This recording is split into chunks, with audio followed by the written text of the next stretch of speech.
All right, let's get right into it. Today, we're going to break down a fascinating and often really destructive psychological defense mechanism known as splitting, or black and white thinking. It's a core feature of narcissistic personality disorder, and honestly, understanding it is key to making sense of some very confusing and painful relationship dynamics.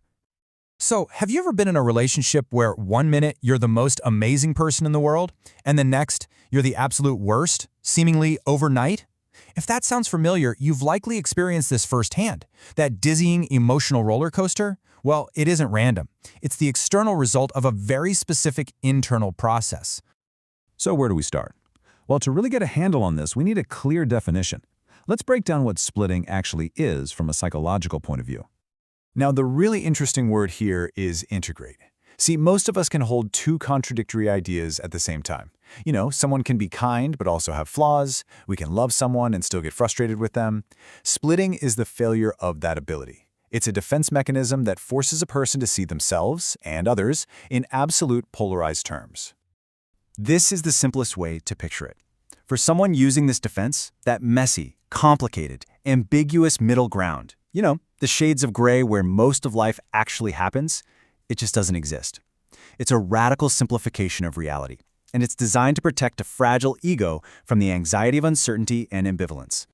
And this illustrates brilliantly the two camps you can be put in. There is no middle ground. You're either in the worship column, seen as perfect, unique, or you're in the contempt column, labeled a traitor or a manipulator. And the switch from one to the other can be triggered by the absolute smallest perceived offense. Okay, so let's look at how this internal black or white thinking actually turns into a destructive pattern. It doesn't just stay inside someone's head. It inevitably plays out and creates these predictable, damaging cycles in relationships.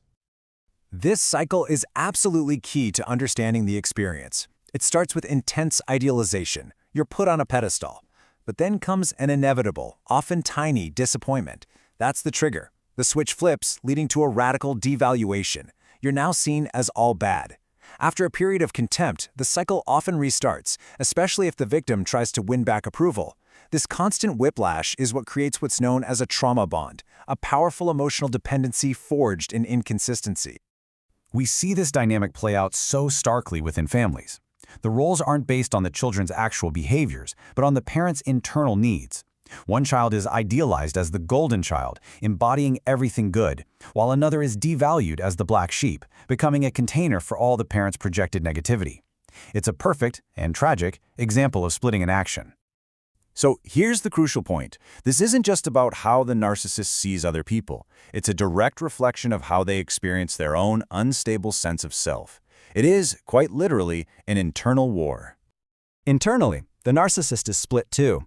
There's the grandiose false self, that confident, superior, invincible persona they present to the world.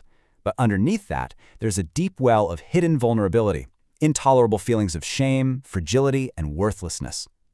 Splitting is the mechanism that keeps these two halves from ever touching. And this is the key to the whole dynamic. When that grandiose false self is challenged by criticism or failure, the narcissist can't integrate that experience. The negative feeling is just intolerable. So they use splitting to expel it. They project that badness onto someone else, who is instantly recategorized as the source of the problem, preserving their fragile self-image. Understanding this internal process is vital because it helps explain the profound and devastating consequences for anyone on the receiving end of this dynamic. The impact is severe. Victims often internalize the polarized messages, leading to chronic self-doubt and a confusion about their own identity. Am I good? Am I bad? The constant need to anticipate the next mood shift creates hypervigilance, a state of being on high alert, which can lead to anxiety, depression, and, in many cases, complex post-traumatic stress.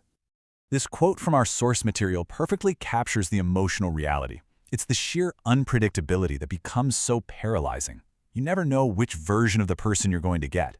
This constant uncertainty is emotionally and psychologically exhausting, making it nearly impossible to ever feel safe or stable in the relationship.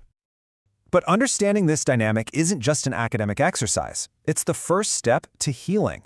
So let's focus on the path to reconstruction for anyone who has been through this.